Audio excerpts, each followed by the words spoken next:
පරණ රජ කාලේ ලංකාවේ සීනි කියන්නේ හරිම වටිනා දෙයක්.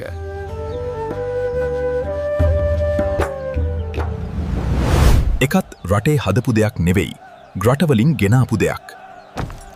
දවසක් රංජගෙදර මිදුල පුරාම දාලා තිබුණේ දුඹුරු පාට කනිෂ්ඨ වගේ දෙයක්.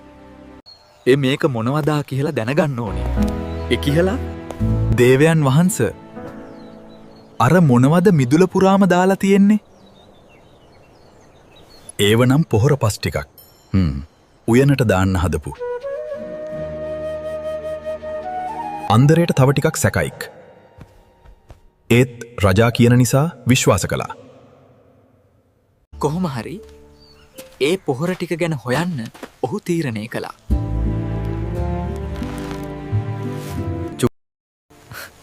කටට දාගත්ත. අනේ මේක නම් මී පැණි වගේ රසයි. මේ පොහොර නම් හරිම හොඳයි නේ කියලා ටික ටික කෑවා.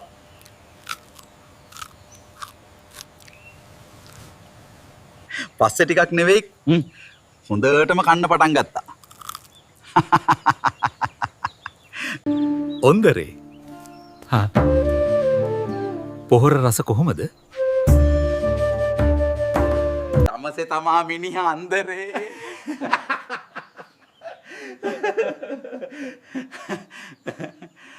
කවටකමත් එක්ක ජීවිතේ රසවත් වෙනවා කියන එකයි මේ කතාව කියන්නේ.